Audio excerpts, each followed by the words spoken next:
Hey, Glue. Oh, turn that thing off.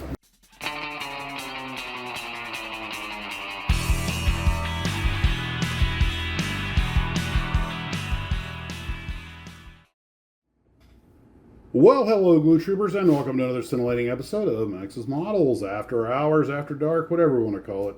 What happens to this TARDIS goes on YouTube. So, today, as you may be able to tell by the electronic detritus all over my work area, I got my introductory level to electronics, and it got so out of hand I had to call tech support. That'd be Ken, who helped me out. So here's the short version of what happened. As you guys know, I generally don't light models. I've done a few in the past, but I got this Star Trek NX-01 and it came with a lighting kit. So I was like, well, okay.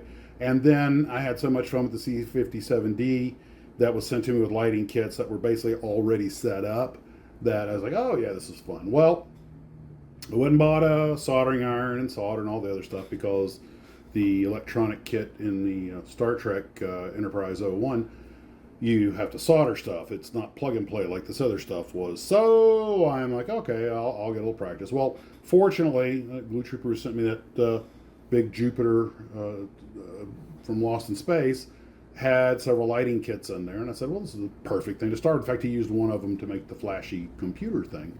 And I'm like, oh, great. Well, I talked to Ken about how to solder and watched a few YouTube videos. Figured I can do that. And no, I can't. I made pretty much every rookie mistake.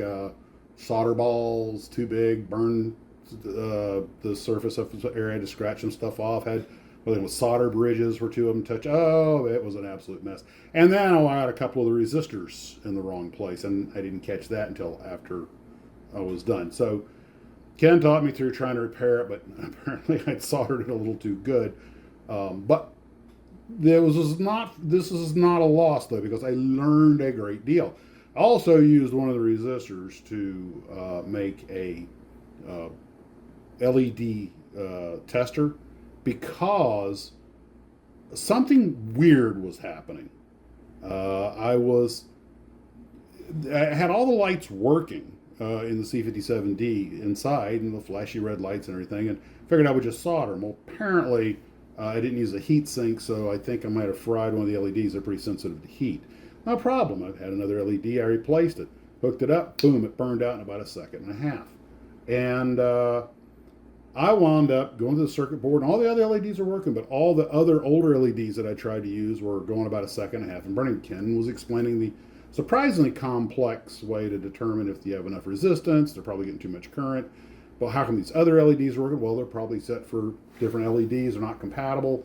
It got way above my head and pay grade real fast. But the upside is I'm learning a great deal. I'm having to redo the lighting, which I'll have to re-engineer.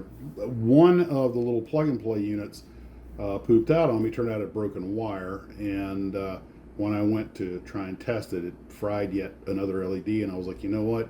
I think that was the problem child for part of it. So I just never mind. I'll go with 3. That's enough.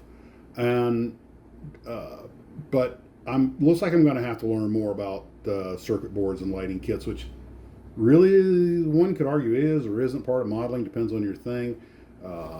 But I mean, I host a YouTube channel on building models.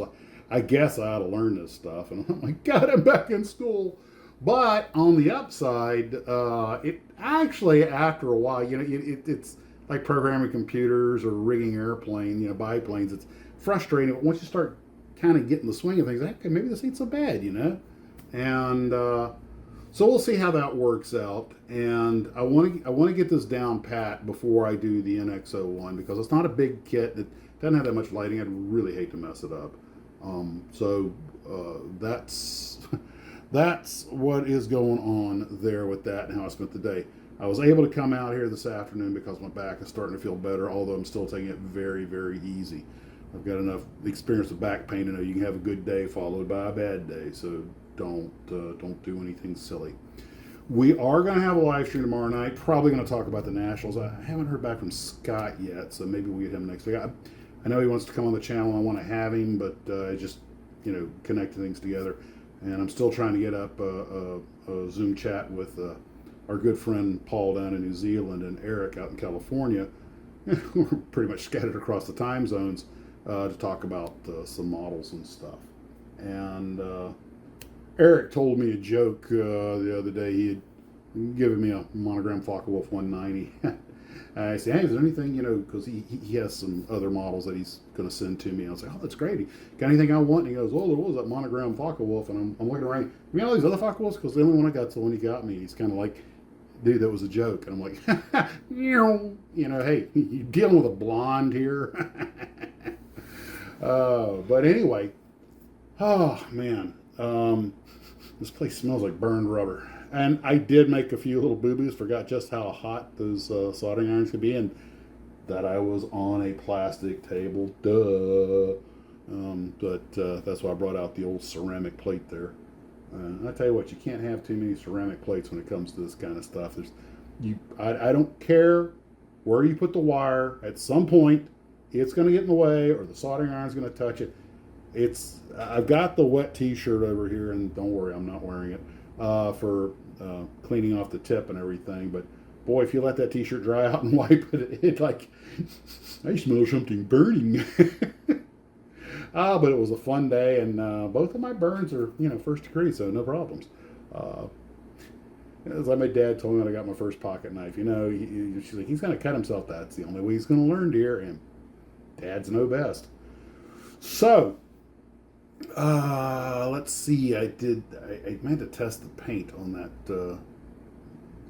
Betty, but I didn't do it today. So just make sure it matches up right with the pre-painted parts. And I'll be showing you guys all that stuff later as I build the model. I get it cracking on that. But tomorrow I'll probably be mostly getting ready for the live stream. We got a few things going on next week, but I should be getting out here and doing some soldering or soldering, however you want to say it, here in the near future. And you guys will know if I get some of this electronic mayhem to work, because I will be bragging from the nearest treetop. Look at what I did! It's flashing, Ma! It's flashing! Never quit learning stuff.